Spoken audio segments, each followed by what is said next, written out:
ಧರ್ಮದಲ್ಲಿ ಹೇಳ್ತಾರೆ, ಎಲ್ಲಿ ಸ್ತ್ರೀಯರಿಗೆ ಸಮ್ಮಾನ ಸಿಗುತ್ತದೆಯೋ ಅಲ್ಲಿ ದೇವತೆಗಳ ಸಂಚಾರ ಇರುತ್ತೆ, ಅಲ್ಲಿ ದೇವತೆಗಳ ವಾಸ ಇರುತ್ತೆ ಅಂತ ಹೇಳ್ತಾರೆ. ಅದನ್ನು ನಮ್ಮ ಬಿಹಾರದ ಮಾನ್ಯ ಮುಖ್ಯಮಂತ್ರಿಗಳು ಅದಕ್ಕೆ ವಿರುದ್ಧವಾಗಿ ನಡ್ಕೊಂಡಾರೆ. ನಾವು ಏನಂತ ಅರ್ಥ ಮಾಡ್ಕೋಬೇಕು? ನಮ್ಮ ಭಾರತ ದೇಶದಲ್ಲಿ ಇವಾಗ ದೇವತೆಗಳ ವಾಸ ಇಲ್ವಾ, ದೇವತೆಗಳ ಸಂಚಾರ ಇಲ್ವಾ? ಅವರು ಹೇಳ್ತಾರಲ್ಲ, ಎಲ್ಲಿ ಸ್ತ್ರೀಯರಿಗೆ ಪೂಜಿಸಲಾಗುತ್ತದೆಯೋ ಅಲ್ಲಿ ದೇವತೆಗಳ ಸಂಚಾರ ಇರುತ್ತೆ ಅಂತ. ಒಬ್ಬ ಹೆಣ್ಮಗಳು ಕಷ್ಟಪಟ್ಟು ಅವ್ರ ತಂದೆ ತಾಯಿ ಪೋಷಕರು ಏನೇನೋ ಆಸೆ ಆಕಾಂಕ್ಷೆಗಳನ್ನು ಇಟ್ಟುಕೊಂಡು ಓದಿಸಿರ್ತಾರೆ. ಅವಳು ಅದಕ್ಕೆ ಸ್ಪಂದಿಸಿ ಚೆನ್ನಾಗಿ ಓದಿ ಕೊನೆಯ ಘಟ್ಟದಲ್ಲಿ ಅವಳು ಕೆಲಸಕ್ಕೆ ನೇಮಕಗೊಳ್ಳುವ ಸಂದರ್ಭದಲ್ಲಿ ಈ ರೀತಿ ತುಂಬಿದ ಸಭೆಯಲ್ಲಿ ಅವಳಿಗೆ ಆಕೆಯ ಮುಖದ ಬಟ್ಟೆಯನ್ನು ಬಲವಂತವಾಗಿ ಎಳೆದು ಇದು ಮಾಡ್ತಾರಲ್ಲ, ಅದು ಎಷ್ಟು ಹೀನಾಯ ಅಲ್ವಾ? ಕೆಲವರು ಹೇಳ್ತಾ ಇದ್ದಾರೆ, ಇದು ತಂದೆ ಮಗಳ ಒಂದು ಭಾವನೆ ವ್ಯಕ್ತವಾಗ್ತಾ ಇದೆ ಅಂತ. ನಮ್ ತಂದೆ ನಮ್ಗೆ ಆ ರೀತಿ ನಮ್ಗೆ ಜಗ್ಗೋದಿಲ್ಲಪ್ಪ. ಯಾವ ತಂದೆನೋ ಬಲವಂತವಾಗಿ ಮುಖದ ಬಟ್ಟೆಯನ್ನು ಎಳ್ತಾನೆ? ಯಾರು ಹೇಳೋದಿಲ್ಲ. ನಾನು ಹುಟ್ಟಿಸಿದ ಗಂಡು ಮಗನ್ ಕೂಡ ನೀವು ಕಾನೂನಲ್ಲಿ ಓದಿ ಮೊದ್ಲು ತಿಳ್ಕೊರಿ. ನಾನು ಹುಟ್ಟಿಸಿದ ಗಂಡು ಮಗುಗೆ ನಾನು ಟಚ್ ಮಾಡ್ಬೇಕಂದ್ರೆ ಅವನ ಅಪ್ಪಣೆ ಕೇಳ್ಬೇಕು ನಾನು. ಅದು ಕಾನೂನಲ್ಲಿ ಇದೆ. ಭವಿಷ್ಯ ಇದು ನಿಮ್ ತಮ್ಮ ಅವರ ಗಮನಕ್ಕೆ ಇಲ್ಲ. ಇದು ಕಾನೂನನ್ನು ಓದಿ ಅರ್ಥಗರ್ಭಿತವಾಗಿ ಓದಿಕೊಂಡು ರಾಜ್ಯಭಾರ ಮಾಡ್ಬೇಕು. ಯಾವುದೋ ಹೆಬ್ಬಟ್ಟು ಒತ್ತುವವರು ಈ ರೀತಿ ಕುರ್ಚಿಯನ್ನು ಅಲಂಕರಿಸಿದರೆ ದೇಶದ ಗತಿ ಹೀಗೆ ಆಗುತ್ತೆ. ಅವರು ಪುಂಡ ಪೋಕರಿಗೆ ಇದು ಒಂದು ಮಾದರಿ ಆಗ್ಬಿಟ್ಟಿದ್ದಾರೆ ನಿತೀಶ್ ಕುಮಾರ್ ಸರ್ ಅವರು. ಯಾಕೆಂದ್ರೆ ಅವ್ರಿಗೆ ತುಂಬಾ ಸ್ವಾತಂತ್ರ್ಯ ಕೊಟ್ಟಂಗ ನಾವು ಮಾನ್ಯ ಮುಖ್ಯಮಂತ್ರಿಗಳೇ ಈ ರೀತಿ ಮಾಡಿದ್ದಾರೆ. ದೇಶ ಸುಮ್ಕೆ ಕೂತಿದೆ. ನಾವ್ ಬೇಕಾದ್ ಮಾಡ್ಬೋದು, ಯಾರು ಬೇಕಾದ್ರೂ ಏನ್ ಬೇಕಾದ್ರೂ ಮಾಡ್ಬೋದು, ಎಲ್ಲಿ ಆದ್ರೂ ಅತ್ಯಾಚಾರ ಮಾಡ್ಬೋದು ಅಂತ ಉತ್ತರ ಹೇಳ್ತಾ ಇಲ್ಲ. ಯಾರು ಧಿಕ್ಕಾರ ಮಾಡ್ತಾ ಇಲ್ಲ. ಯಾಕೆ? ನಿಮ್ಮ ಮನೆಯಲ್ಲಿ ಹೆಣ್ಮಗಳು ಇಲ್ವಾ? ಯಾಕೆ? ಎಲ್ಲ ಯಾರ ಹತ್ರನು ಮನುಷ್ಯತ್ವ ಇಲ್ವಾ? ಯಾವ ಕಾನೂನಲ್ಲಿ ಇದು ಹೇಳಿ, ನನಗ್ ಗೊತ್ತಿರ್ಲೇನು? ನೀವೇ ಹೇಳಿ, ಯಾವ ಕಾನೂನಿದೆ? ಇದು ಅಪ್ಪಣೆಯಿಂದ ಅವಳ ಉಡುಪನ್ನು ಅವಳನ್ನು ಮುಟ್ಟುವ ಅಧಿಕಾರ ಯಾವ ಕಾನೂನಲ್ಲಿದೆ? ಯಾವ ವಿಧಿ ಹೇಳುತ್ತೆ? ಯಾವ ಮಸೂದೆ ಹೇಳುತ್ತೆ?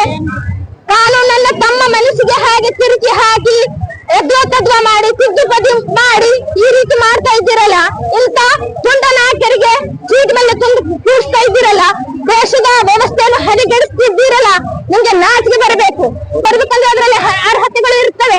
ಅದನ್ನ ಓದ್ಬೇಕಲ್ಲ.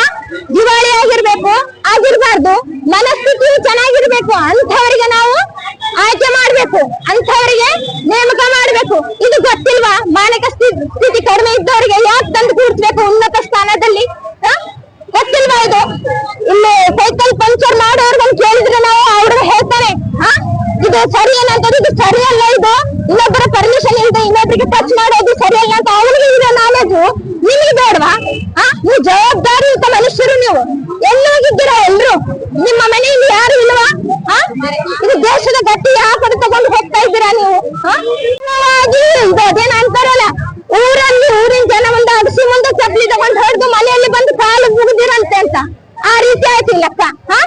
ನೀವು ಬಹಿರಂಗವಾಗಿ ಅವಮಾನ ಮಾಡಿದ್ದೀರಲ್ಲ, ಬಹಿರಂಗವಾಗಿ ಕ್ಷಮೆ ಕೇಳ್ರಲ್ಲ, ಸಭೆಯನ್ನು ಮತ್ತೆ ಒಂದು ಆಯೋಜನೆ ಮಾಡ್ರಲ್ಲ, ಮಾಡಿ ಆ ಹೆಣ್ಮಗಳು ಎಲ್ಲ ಮಾನಸಿಕ ಅಸ್ವಸ್ಥ ಆಗ್ಬಿಟ್ಟಾಳಕಿ. ಒಬ್ಬೊಬ್ರು ಒಂದೊಂದು ರೀತಿ ಹೇಳೋದು ಯಾವ ರೀತಿ ಆಗುತ್ತೆ ಹೇಳಿ? ಆ ಜಾಗದಲ್ಲಿ ನಾವು ನಿಂತ್ಕೊಂಡು ನೋಡ್ಬೇಕು. ಒಂದು ಹೆಣ್ಣಲ್ಲಿ ನಾನಿಲ್ಲಿ ಹಿಂದೂ ಮಗಳಿಗಾಗಿದ್ದೆ, ಮುಸ್ಲಿಂ, ಕ್ರೈಸ್ತ, ಈಸಾಯಿ ಅಂತಿಲ್ಲ. ನಮ್ಮ ಭಾರತ ದೇಶದ ಒಂದು ಹೆಣ್ಮಗಳಿಗೆ ಆಗಿರುವ ಅವಮಾನದ ಬಗ್ಗೆ ಮಾತಾಡ್ತಾ ಇರೋದು. ಎಲ್ಲರಿಗೂ ಮಗಳು ಇರ್ತಾಳೆ, ಎಲ್ಲ ಧರ್ಮದಲ್ಲೂ ಮಗಳು ಇರ್ತಾಳೆ, ಎಲ್ಲ ಧರ್ಮದಲ್ಲೂ ಸಹೋದರಿ ಇರ್ತಾರೆ. ಆ ದೃಷ್ಟಿಯಿಂದ ನಾನು ಮಾತಾಡ್ತಾ ಇರೋದು. ನೀವು ತುಂಬಿದ ಸಭೆಯಲ್ಲಿ ಅವ್ರಿಗೆ ಅವಮಾನ ಮಾಡಿ ಅವನ ಕ್ಷಮೆ ಆಯ್ತಂದ್ರೆ ಅವಳ ಮನಸ್ಥಿತಿ ಏನಾಗಿರ್ಬೇಕು? ಅವಳು ಎಷ್ಟು ಕುಂದಾಗಿರ್ಬೇಕು? ನನ್ ಘನತೆ ಏನಾಯ್ತು, ನನ್ ಗೌರವ ಏನಾಯ್ತು ಅಂತ ಹೇಳಿ ಅವಳು ಜಾಬೇ ಬಿಟ್ಬಿಟ್ಟಾರೆ. ಬಿಟ್ಟು ಆ ರಾಜ್ಯವನ್ನೇ ಬಿಟ್ಟು ಬೇರೆ ರಾಜ್ಯಕ್ಕೆ ಹೋಗ್ಬಿಟ್ಟಿದ್ದಾರೆ ಕುಟುಂಬ ಸಮೇತ. ಇದು ಎಂತಹ ಪರಿಸ್ಥಿತಿ ನೋಡಿ ನಮ್ಮ ದೇಶದಲ್ಲಿ.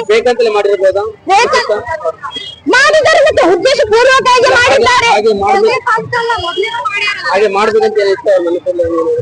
ಇರ್ಬೋದು, ಪ್ರಿಪ್ಲಾನ್ ಇರ್ಬೋದು, ಪೂರ್ವ ಯೋಜನೆ ಇರ್ಬೋದು ಅವರಲ್ಲಿ. ನಮ್ಗೆ ಅರ್ಥ ಆಗಿಲ್ಲ, ಅವ್ರು ಬೇಕಾದ ಮಾಡ್ತಾರೋ ಇಲ್ಲ. ಒಬ್ಬ ನಾಯಕ ಒಬ್ಬ ಮಹಿಳೆಗೆ, ಭಾರತದ ಮಹಿಳೆಗೆ ಆಗಿರುವಂತ ಅನ್ಯಾಯ ಬಗ್ಗೆ ಶರವನ್ನು ಎಳೆಯುವಂತ ರೀತಿ ಅವನು ಔಷಧ, ಬೌದ್ಧ ರಕ್ಷಾ ಭಾರತ ದೇಶದ ರಕ್ತ ಇರ್ಲಿಕ್ಕಿಲ್ಲ ಅವನಲ್ಲಿ. ಯಾಕಂದ್ರೆ ಬ್ರಿಟಿಷರ ಬೆತ್ತಲೆ ಇರುವಂತದ್ದು ಬ್ರಿಟಿಷರ ಚಾಳಿ. ಭಾರತೀಯರು ಯಾವತ್ತು ತನ್ನ ಮೈಯನ್ನು ತನ್ನ ಸರವಸ್ತ್ರವನ್ನು ಕಾಪಾಡಿಕೊಂಡಿರ್ತಾರೆ. ಅದಕ್ಕೆ ಎಳೆಯುವಂತ ರೀತಿ ಆ ರಾಜ್ಯದ ಮುಖ್ಯಮಂತ್ರಿ ಮಾಡಿದ್ದಾರೆ ಬ್ರಿಟಿಷ್ ಕುಮಾರ್ ಅವರು. ಅವರಿಗೆ ಶಿಕ್ಷೆ ಆಗ್ಬೇಕು. ಕೇವಲ ಕ್ಷಮೆ ಕೇಳೋದ್ರಿಂದ ಆಗಲಾರದು ಅಂತೇಳಿ ನಾವು ಈ ದೇಶದ ಸರ್ವೋಚ್ಚ ನ್ಯಾಯಾಲಯದಲ್ಲಿ ನಾವು ಬೇಡಿಕೆಗಳನ್ನು ಇಡ್ತೀವಿ. ನಮ್ಮ ರಾಯಚೂರು ಮಹಿಳೆಯರ ವತಿಯಿಂದ ನಾವೊಂದು ರಿಕ್ವೆಸ್ಟ್ ಅನ್ನು ಈ ದೇಶದ ಸರ್ವೋಚ್ಚ ನ್ಯಾಯಾಲಯಕ್ಕೆ, ಯಾಕಂದ್ರೆ ನಾವು ರಾಷ್ಟ್ರಪತಿಗಾದ್ರೆ ಕಳಿಸಿದ್ರೆ ಕೂಡ ಏನೂ ಆಗ್ಲಿಕ್ಕಿಲ್ಲ ಅಂತ ಹೇಳಿದ್ರೆ ಇವು ಚುನಾಯಿತರು ಎಲ್ಲ ಅಡ್ಜಸ್ಟ್ಮೆಂಟ್ ರಾಜಕೀಯ ಮಾಡಿ ಈ ದೇಶದ ಪ್ರಧಾನಿ ಆಗಿರ್ಬೋದು, ಈ ರಾಜ್ಯದ ಮುಖ್ಯಮಂತ್ರಿಗಳಾಗಿರ್ಬೋದು ಎಲ್ಲರೂ ಮಿಂಗಲಾಗಿರ್ತಾರೆ. ಒಂದು ಮಹಿಳೆಗೆ ಆಗಿರುವಂತ ಅನ್ಯಾಯವನ್ನು ಸರಿಪಡಿಸ್ಬೇಕಂದ್ರೆ ಕೇವಲ ನಮ್ಮನ್ನು ನಂಬಿಕೆ ಇರುವುದು ಕೇವಲ ಸರ್ವೋಚ್ಚ ನ್ಯಾಯಾಲಯದಲ್ಲಿ ಮಾತ್ರ ಅಂತೇಳಿ ನಾನು ಹೇಳಕ್ ಇಷ್ಟಪಡ್ತೇನೆ. ಇಲ್ಲ, ಅದು ಅವ್ರ ಉದ್ದೇಶ ಏನಿತ್ತೆಂಬುದು ಅವರಿಗೆ ಗೊತ್ತಾಗಿರುವಂತದ್ದು. ನಾವು ಮುಸ್ಲಿಮರು ಅಂತೇಳಿ ಹೇಳೋದಿಲ್ಲ. ಒಬ್ಬ ಮಹಿಳೆ, ಈ ಭಾರತೀಯ ಮಹಿಳೆಯನ್ನ ಆಗಿರುವಂತ ಅನ್ಯಾಯಕ್ಕೆ ಸರಿಪಡಿಸಬೇಕು.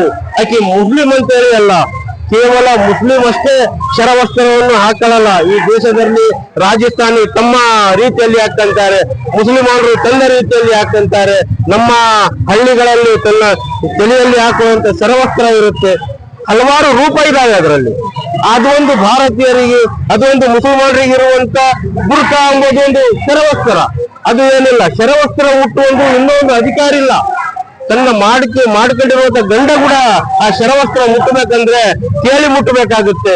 ಯಾವುದೋ ಒಬ್ಬ ಮನುಷ್ಯ ಇಲ್ಲ ಬಹಿರಂಗ ಸಭೆಯಲ್ಲಿ ಒಂದು ನ್ಯಾಯ ಕೊಡುವ ಇದನ್ನು ಕರೆಸಿ ಅವರು ಶರವಸ್ತ್ರ ಮುಟ್ತಾರೆ ಅಂದ್ರೆ ಇದಾಗಿರುವಂತ ದೊಡ್ಡ ಅನ್ಯಾಯ ಅಲ್ವಾ? ಕ್ಷಮೆ ಕೇಳಿದಾರ, ಕ್ಷಮೆ ಕೇಳೋದಲ್ರಿ, ಮಾಡಿ ಕ್ಷಮೆ ಕೇಳೋದೇನು? ಶಿಕ್ಷೆ ಆಗ್ಬೇಕಲ್ಲ. ಕ್ಷಮೆ ಕೇಳೋದು ಸರಳತೆ ಇವರಿಗೆ. ಕ್ಷಮೆ ಅನ್ನೋದು ಉಪಾಯ ಅಲ್ಲ. ತಪ್ಪು ಮಾಡಿ ಕ್ಷಮೆ ಅನ್ನೋದು ಉಪಾಯ ಅಲ್ಲ. ಸರ್ವೋಚ್ಚ ನ್ಯಾಯಾಲಯಕ್ಕೆ ನಾವು ಕೇಳ್ತಾ ಇರೋದು ಶಿಕ್ಷೆ ಒದಗಿಸಿ ಕೊಡಬೇಕು. ಅವರಿಗೆ ಶಿಕ್ಷೆ ಆಗ್ಬೇಕು. ಯಾಕೆ ರಾಜ್ಯದ ಮುಖ್ಯಮಂತ್ರಿ ಅವರು ಏನಾದ್ರೂ ಹುಟ್ಟಬಹುದಾ? ಯಾರಿಗಾದ್ರೂ ಹುಟ್ಟಬಹುದಾ? ಈಗಾಗಲೇ ಬಹಳಷ್ಟು ರಾಜ್ಯಗಳಲ್ಲಿ ಕಂಪ್ಲೇಂಟ್ ಆಗಿದೆ. ಮಹಿಳೆಯರು ಅದರ ವಿರುದ್ಧ ಮಹಿಳಾ ಮೋರ್ಚಾದಿಂದ ಕಂಪ್ಲೇಂಟ್ ಮಾಡಿದ್ದಾರೆ. ಅವ್ರಿಗೆ ಶಿಕ್ಷೆ ಆಗುತ್ತೆ ಅಂತ ಹೇಳಿ ಸರ್ವೋಚ್ಚ ನ್ಯಾಯಾಲಯದಲ್ಲಿ ನಮಗೆ ನಂಬಿಕೆ ಇದೆ. ಅವ್ರಿಗೆ ಮರಣದಂಡನೆ ಆಗ್ಬೇಕು. ಮರಣದಂಡನೆ ಆಗ್ಬೇಕು. ಯಾಕಂದ್ರೆ ಅವರಲ್ಲ ಮಾನವ ಜಂಸಿರ್ಲಿಕ್ಕಿಲ್ಲ ಅವರಲ್ಲಿ ಬಯಸ್ತ. ಒಬ್ಬ ಮನುಷ್ಯನಾದವನು, ಒಬ್ಬ ಮಾನವತನಾದವನು, ಒಬ್ಬ ರಾಜ್ಯ ಆಳವನು, ಒಬ್ಬ ಹೆಂಗಸರಿಗೆ ಆ ರೀತಿ ಮುಡ್ತಾನೆ ಅಂದ್ರೆ ನಾಚಿಗೆ ಬರುವಂತ ಸ್ವಭಾವ. ನಾಚಿಗೆ ಬರ್ಬೇಕು. ಇದು ಕ್ಷೇಮಾರಿ ಅಲ್ವಾ? ಇದು ಆಗಬಹುದು ಅಂತೇಳಿ ನನ್ನ ಒಂದು ಅನಿಸಿಕೆ, ನನ್ನೊಂದು ಅಭಿಪ್ರಾಯ. ನನ್ನ ಸಲಹೆ ಏನಾದ್ರೆ ಕೇಳಿದ್ರೆ ನಾನು ಹೇಳ್ತೀನಿ, ಅವ್ರಿಗೆ ಮರಣದಂಡನೆ ಶಿಕ್ಷೆ ಆಗ್ಬೇಕಂತೇಳಿ ನಾನು ಎಲ್ಲಾರು ಸರ್ವೋಚ್ಚ ನ್ಯಾಯಾಲಯದಲ್ಲಿ ತಲೆಬಾಗಿಸಿ ಕೈ ಮುಗಿದು